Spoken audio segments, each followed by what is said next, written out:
Don't be a jerk in the comments, I swear to God! You know, I wrote in my script, say something funny here, just improvise.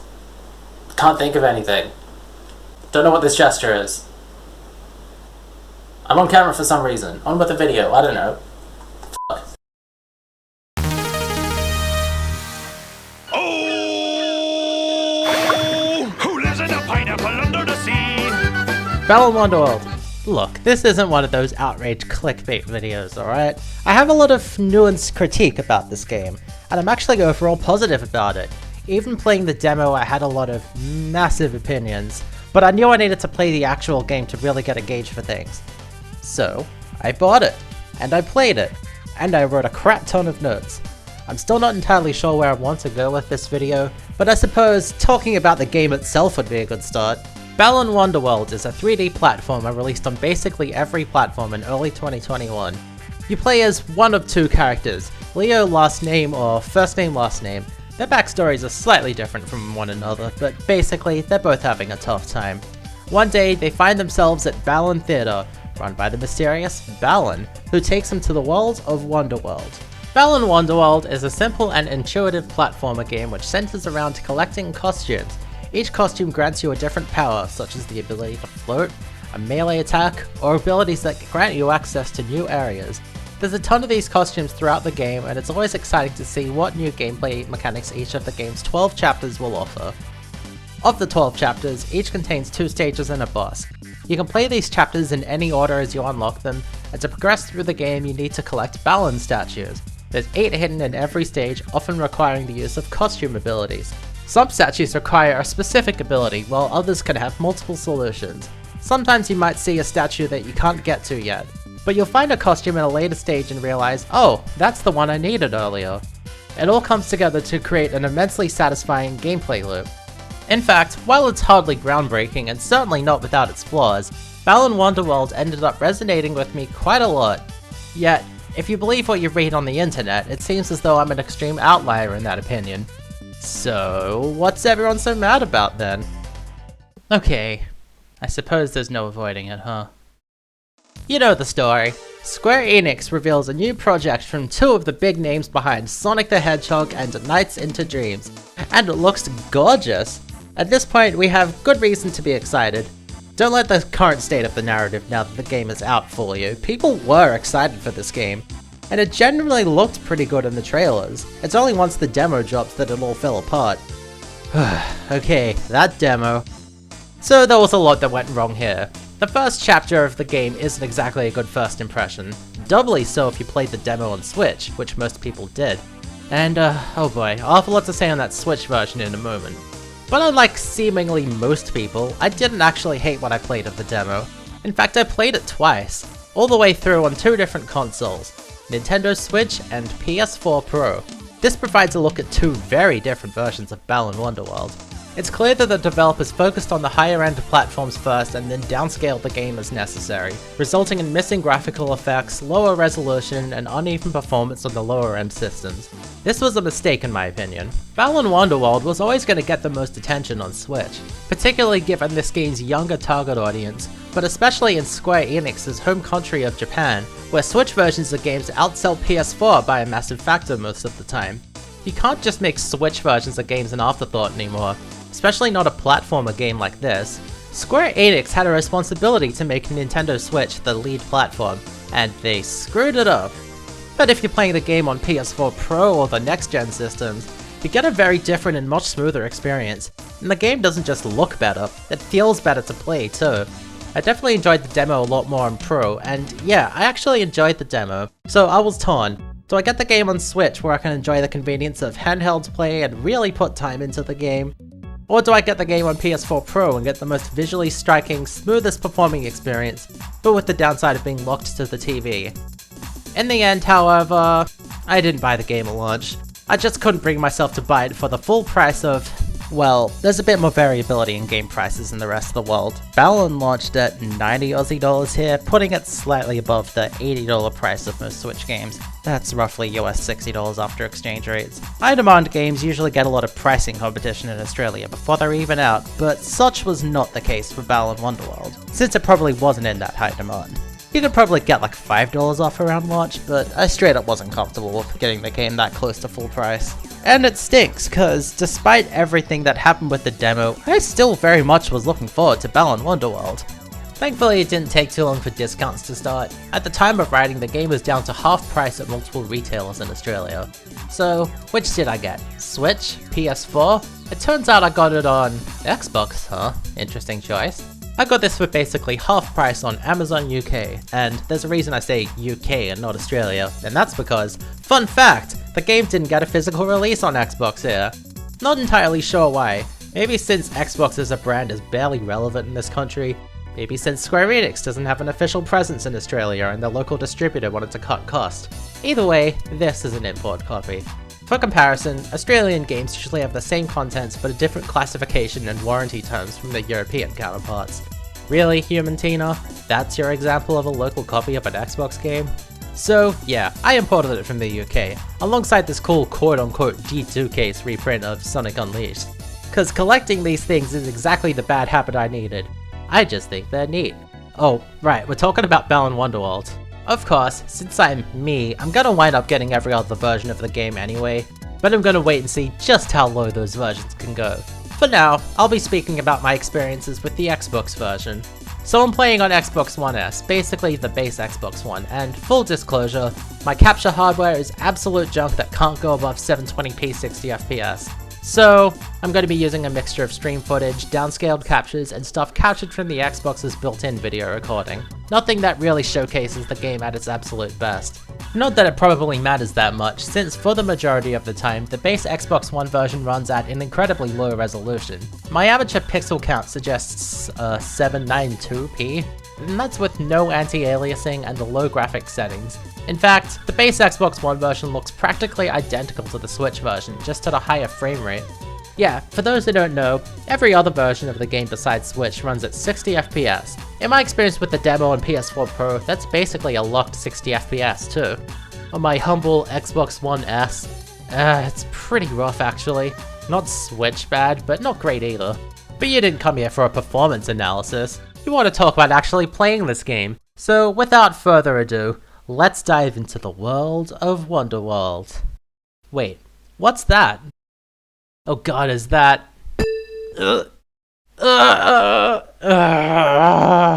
Enough already! Look, I don't care what your favorite YouTuber or streamer said about Balan Wonderworld. You're allowed to form your own opinions about things. And it really goes without saying, please don't parrot what I say in this video either. I'm just one person here. And don't take any of what I say or show out of context either. Let's open this with one big giant disclaimer. I'm not interested in any of the online discourse surrounding the quality of this game. I don't think this sort of performative negativity is necessary. If this many people are making videos about a game they hate, ask yourself if maybe they're benefiting in some way from perpetuating this narrative of, ooh, video game bad. Just me talking with friends about having purchased this game was met with a whole lot of, tell me how bad it is, hey? And that's from people in the games industry no less. Come on, you should be better than this. Also, having actually played the game, I really don't see what the fuss is about. I have to wonder if maybe I'm just out of touch. Or maybe I just don't find enjoyment in being overly negative about things. I don't know. Yeah, let's actually judge this game for what it is. And it certainly is what it is. But I'm gonna come out and say right away that, you know what? I like this game. Let me make my intent clear. This is a positive space. I'm not going to be clowning unnecessarily on the game or blowing it up to be something it isn't. I'm not going to be making excuses for it either, but don't think for a moment that I'm just saying I'm enjoying this game to be contrarian. I'm honestly being sincere here. It's important to me to dispel some of the social media folklore about this game and provide an honest take on what the game actually is, for better or worse. Again, I want this video to be a positive, reasonable analysis of this game. So, without further ado, let's dive into the world of Wonderworld. For real this time.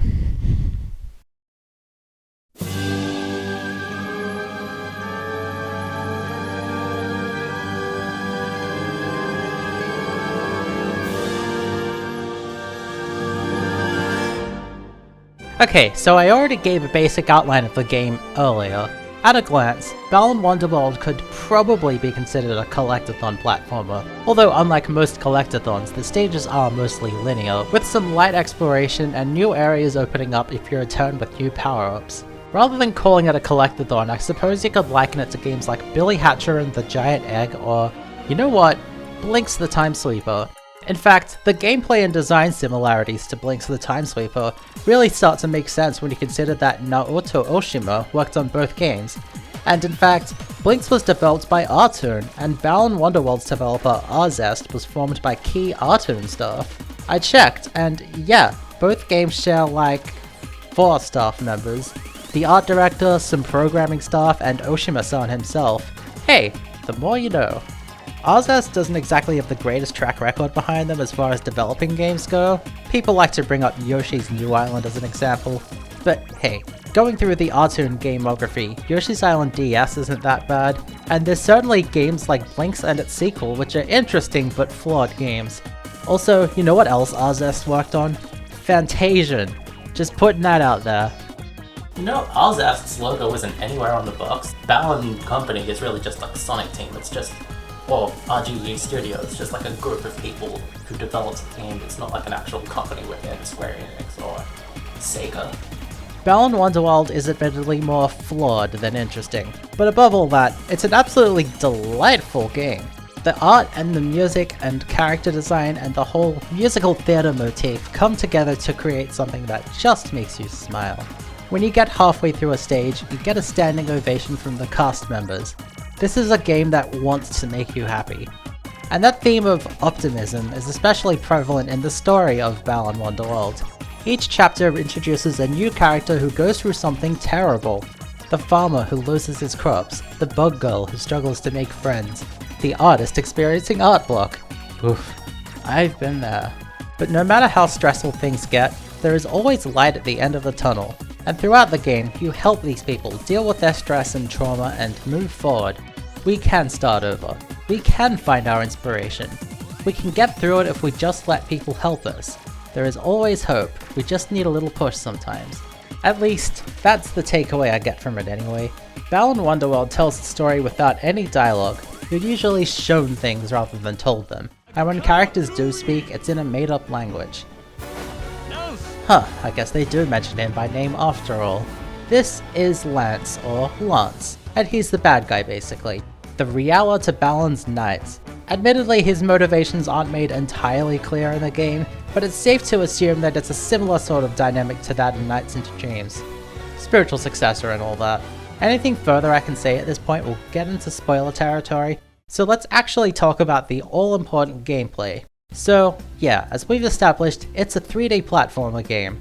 Costumes as the central mechanic, fairly basic platforming with a focus on exploration and utilizing costume abilities. I don't think Collectathon really quite captures it. Yes, there are collectibles, but the level design in Balan Wonderworld is pretty much point A to point B. You can almost consider it to be a puzzle platformer, since each statue has a solution and you're given a bunch of tools to figure out how to get it.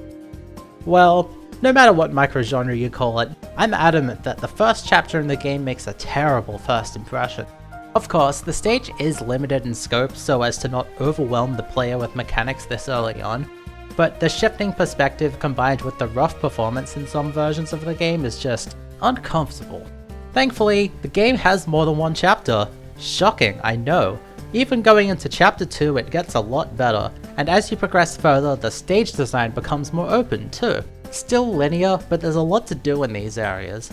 Also, that curved perspective is only in chapter 1 and doesn't show up again until all the way in chapter 7. So if you ever hear anyone complaining about the shifting perspective like it's something the entire game has, well they didn't play past the first stage now, didn't they?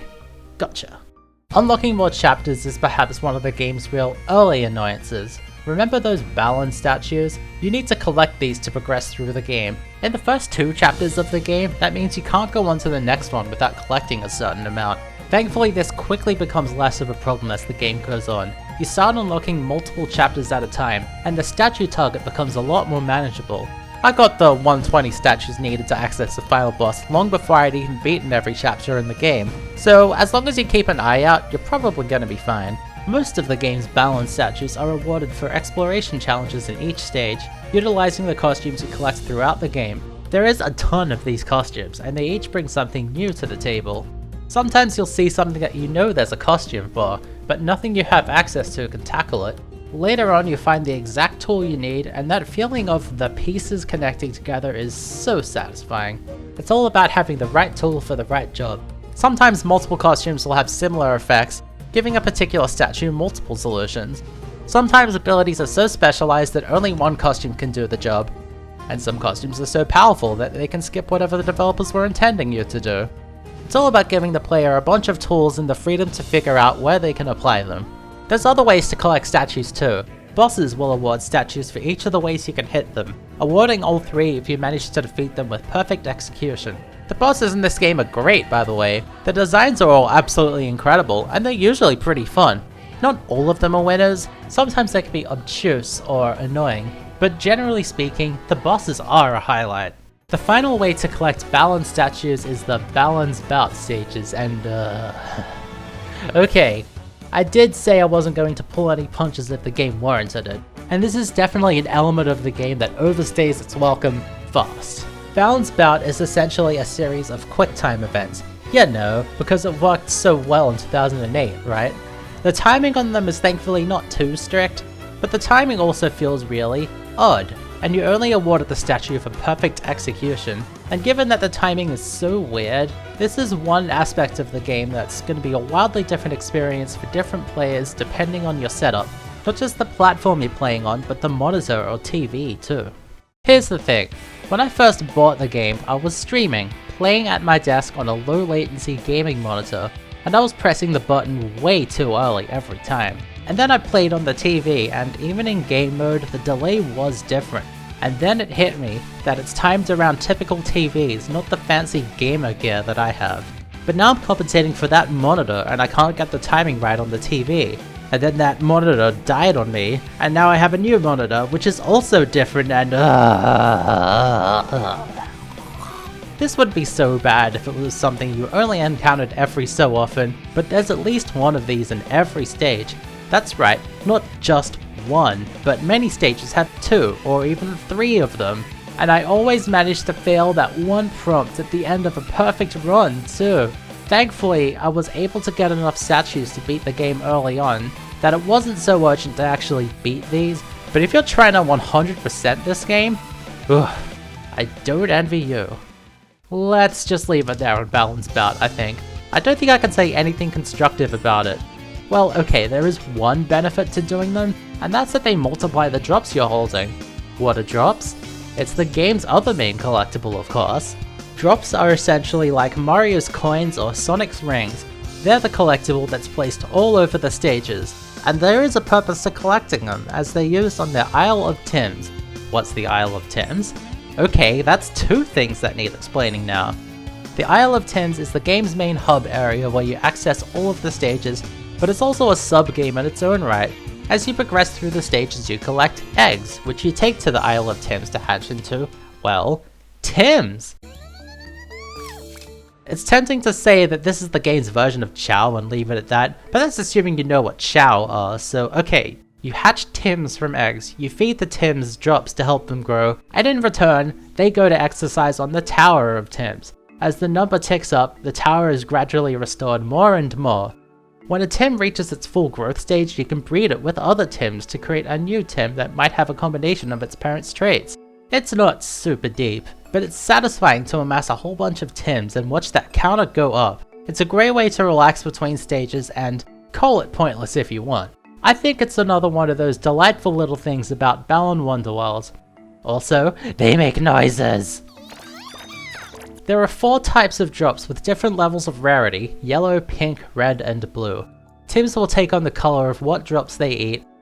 I think once they reach their full growth state it locks it in, not entirely sure. There is a 5th type of drop too, a rainbow drop or raindrop, of which there are a finite amount of. These are awarded for clearing a stage a second time or for reaching secret areas within stages. These can be offered to the Father Tim statue on the Isle of Tims. What does it do? Something! Yeah, there's a lot this game doesn't explain to you. I haven't even gone into mechanics like fleeing cast members, what? I did it by accident the first time, but it took me a while to figure out what was going on. So yeah, drops, costumes, statues, tins. There's certainly a lot going on in this game. It's a simple game on the surface, but there's a lot of ideas in there. I guess that's certainly one way of describing Balan Wonderworld. It's a game of ideas. Maybe it doesn't always stick the landing.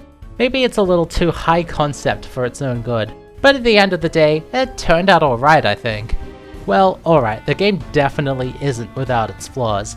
There's a lot of tedious elements to it, surrounding certain platforming challenges, costume management, and especially the frequent combat encounters. What does a platformer need random encounters for? It's a real pace breaker. There's also a bit of a difficulty spike in the game's final levels. The last few chapters, particularly chapter 12, are more annoying than enjoyable. And the final boss fight against Lance is tricky too, but still manages to be a high note. So yeah, I did finish the main story of Balan Wonderworld during production of this video, and I'm really glad I stuck with it because the ending is actually really good. While Balan Wonderworld's storytelling is light most of the way through, it ramps up considerably once you reach the final boss. I don't want to spoil too much for this video, but all the characters and concepts introduced throughout the game come together and culminate in something bigger. It does come out of left field a little bit, but seeing everything come together at the end feels great. The game's ending is incredibly touching and a satisfying conclusion to Leo and Emma's stories, and upon seeing it, I immediately realized what the game's fans see in the world and characters.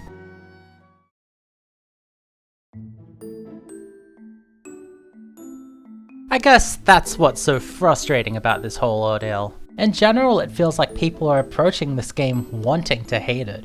But the game ended up being mostly inoffensive, so they latched onto the little things and harp on about them over and over again. Like how there's only one action button, or how some costumes can't jump, or box fucks, or whatever. There's like actual problems with this game and none of those are it. On one hand, it feels like I can't gush about how much I like this game without bringing Brandon as some kind of weirdo. On the other hand, I feel like I can't put forward genuine criticism about this game without having terminally online people obsessed with being right about everything online, taking what I say and running with it. Like, I get where we're all disappointed, but this is weird, you guys. Platforms like Twitter and YouTube are algorithmically tuned to deliver you content that will generate the most engagement. That is, the most clicks, likes, replies, etc. And that tends to be discourse and outrage or content that encourages it. Sometimes you need to look at all these YouTubers telling you over and over again, video game bad, and ask yourself, is video game actually as terrible as they say it is, or are these people trying to sell me an idea? And that in turn creates an environment where misconceptions gain traction, hate drowns everything else out, and nobody's able to just have a rational conversation. Am I salty? Yeah, probably. But you know, maybe play the game before you clown on it, or at least let people enjoy things. Personally, the whole toxicity surrounding this game impacted my enjoyment of it. Oh, I'm enjoying the game, don't worry. I wouldn't have put the words no hate in the Balan chat thanks if I wasn't like enjoying myself. I'm getting frustrated at this particular level, but I actually have been enjoying the game so far. So yeah, you're in a Balan safe space here, don't worry. We're very much being reasonable about the game here. Like, real talk, like, I definitely have a lot of opinions about Balan Wonderworld, but like, and I'm reasonably like frustrated with how the game turned out considering the hype like I had for it. That said, I don't hate it by any means. I'm very happy to be playing it. Thankfully, for the most part, it seems people have calmed down about Balan Wonderworld. I bought the game a few months after launch and it was still a bit dicey, but a couple of months have passed since then and yeah, I think people are being a little more fair about the game now. It certainly has a certain vibe to it. It's one of those games that isn't going to resonate with everyone, but if you grew up during like the Dreamcast GameCube era of 3D platformers, it's going to feel very familiar, for better or for worse. Maybe we would even be looking back on it fondly if it came out 20 years ago. The detractors for this game always hate when you say that. Like, we had better standards back then, but did we? If you grew up in the UK or Australia in the 90s with the original PlayStation, you were either a crash kid or a croc kid, and let me tell you. but it's also likely that you had something, quote, no one cares about, like Kingsley's Adventure or 102 Dalmatians or something too. Games like that were more indicative of the PlayStation experience than the big name classics were, the kind of game you'd rent once and burn through in a weekend. Chances are that Balan Wonderworld is probably just the game your parents bought or rented for you. Like, look at this. I didn't ask for Chicken Run. Chicken Run happened to me. But that's my age group, the 90s kid. Most Balan Wonderworld fans I've seen online, and yes, this game does indeed have a fandom, have been the Wii generation of kids. A lot of them have childhood nostalgia for Knight's Journey of Dreams in particular, so the Knights and Balan fandoms have a lot of crossover there. I mean, platformers on the Wii. You've got masterpieces like Super Mario Galaxy, of course. Sonic Colors is pretty good. And of course, this was the era when a lot of kids' games were chasing that God of War trend and taking a bit more of an action focus, so Legend of Spyro, Sonic Unleashed, Crash of the Titans. All quite divisive games even today, that's for sure. Balan Wonderworld being a pure platformer is almost a breath of fresh air in that sense. Although obviously in 2021 we have no shortage of solid 3D platformers to choose from. Balan Wonderworld isn't without its flaws. It isn't without its game-ruining annoyances either. I'm never going to say it's a masterpiece, but it feels like the kind of game that will continue to have a dedicated following, and something we'll look back on and say, wasn't that bad actually. Definitely not worth the dramatic outcry on Twitter and YouTube, that's for sure. After all's said and done, it's a delightful game if you give it a chance. I've said it about Sonic Forces, and I'll say it about Balan Wonderworld. Get over it, mate.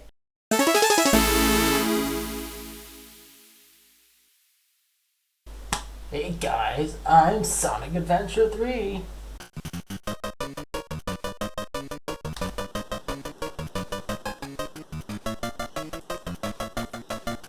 I appeared on camera for this.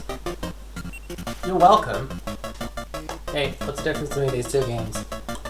One's a bad game and the other's Balan Wonderworld. Oh!